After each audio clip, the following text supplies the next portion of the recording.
What's up, everybody? Welcome back to my channel where I post tutorials and experiments.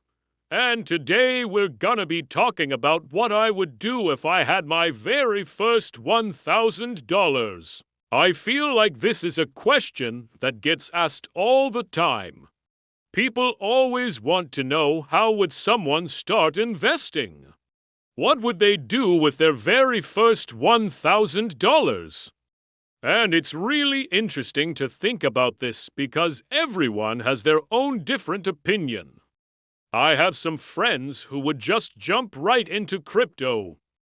They would buy Bitcoin, maybe some Ethereum, maybe some Solana or Cardano. They might even look at some NFTs. That's definitely one way to do it, but not the only way. Some people would say take that $1,000 and invest it into yourself. Go get some courses, go get some books, go get some education, build your skill sets so you can actually make more money. But again, there's also a third option, which is the route that I personally went down, and that's investing that money into assets that will actually pay you. So real estate, dividend stocks, starting a business, basically anything that's gonna cash flow. But today, what I want to do is I want to share with you guys exactly how I would invest my very first $1,000. It's the year 2025, and I am looking to invest my very first $1,000.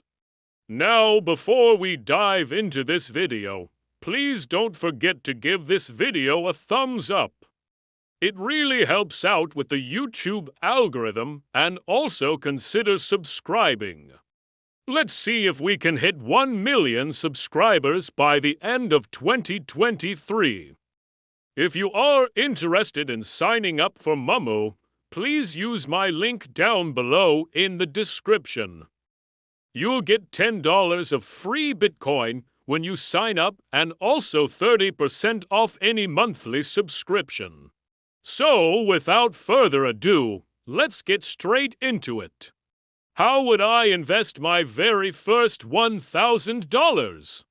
The year is 2025. So here's how I would do it. I would take $800 of that $1,000, and I would put it towards a dividend stock. So essentially buying shares of a company that pays dividends. The reason why I would do this is because I have seen firsthand how powerful compounding is. For example, let's say you bought 100 shares of Coca-Cola back in 1987 when it was trading around $35 per share. Well, fast forward to today, those 100 shares would now be worth over $50,000. That's insane! And the crazy thing about that is you never even had to sell a single share. All you did was just sit on those shares, let them compound. And another thing about Coca-Cola is that they pay a dividend. So every single quarter you would receive a check from Coca-Cola for all the shares that you owned. So you could either take that money and you could reinvest it into more shares of Coca-Cola, or you could just cash out and take it out. But regardless, either way, you're making money. This is the exact same strategy that Warren Buffett uses. He buys these types of companies, sits on them for many years, sometimes decades, and then sells them for a huge profit. However, I understand that not everyone wants to follow Warren Buffett's strategy, and that's completely fine. But what I will say is that investing in dividend stocks is one of the easiest ways to make passive income. And there's something called the dividend discount model that explains how all of this works. Essentially, you're trying to find a company that pays a dividend, and you're assuming that dividend stays the same or grows over time. You're basically taking the dividend amount and discounting it back to its present value. That way you can see what price you should buy the stock at. Now, of course, this isn't an exact science, and there are a lot of assumptions that go into the dividend discount model. However, it is a great place to start if you're looking for dividend stocks. As far as which stocks I would buy, well, I am gonna leave a list down below in the description of the top 5 stocks that I am currently buying right now. However, there are a few things that I would consider before buying any dividend stock. First, I want to make sure that they have a high dividend yield. Typically, anything above 3% is pretty good. Then I want to look at their dividend payout ratio. I want to make sure that they are paying out a reasonable amount of their earnings in the form of dividends. And finally, I want to look at their historical dividend growth rate. Ideally, I want to see a company that has been increasing their dividend every single year. Once I've done that research, then I would buy the stock. I would hold it for at least 10 years, and then I would see where the price is at and make a decision from there.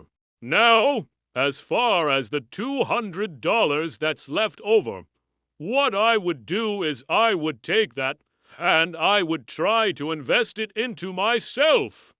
There's 2 ways that I would do this. First, I would try to learn as much as possible about the stock market. Maybe I would read some books, maybe I would watch some YouTube videos, whatever it takes to educate myself on the stock market. Second, I would try to develop a skill that I can monetize. So essentially, what I'm doing here is I'm trying to increase my earning potential. The reason why I would do this is because I believe that investing in yourself is the best investment you can make. If you can increase your earning potential, then you can make more money in the long run. However, I also realize that not everyone wants to become an expert investor. Some people just want to buy and hold index funds, and that's perfectly fine. But I'm personally trying to learn as much as I can about the stock market. As far as what I would do with the money I made, well, I would just keep reinvesting it. I would buy more dividend stocks, or I would buy more shares of the ones that I already own. I would continue to educate myself, and I would continue to grow my skills. That way I can eventually quit my job and just live off of my investments. Now, I know that some people are gonna say, well, you should just buy crypto instead. Well, that's fine. If you want to buy crypto, you could do that. But personally, I prefer the stock market. I think it's less risky. It's less volatile, and in the long run, it's probably going to give you better returns. However, again, that's totally up to you. You can buy whatever you want. Another thing that I want to point out is that I am assuming that this $1,000 is brand new money. Like you didn't have to sacrifice anything to get this money. Otherwise, if you had to sell other investments to get this $1,000, then I would probably just invest it into the S&P 500. That way you don't have to worry about picking individual stocks. You just buy the entire market and you let it run its course. And then finally, I want to say that I'm assuming that you have an emergency fund. So before you invest any money, you should have at least 3 to 6 months' worth of living expenses saved up in an emergency fund. If you don't have that, then you shouldn't be investing. Instead, you should just focus on building up your emergency fund first. With all of that being said, those are my thoughts on how I would invest my very first $1,000. I hope you guys enjoyed this video, and I hope it gave you some ideas on how to invest your own money. If you did enjoy this video, please don't forget to give it a thumbs up and consider subscribing. I post new videos every single week. Thank you so much for watching, and until next time, I'll see you guys later. Bye.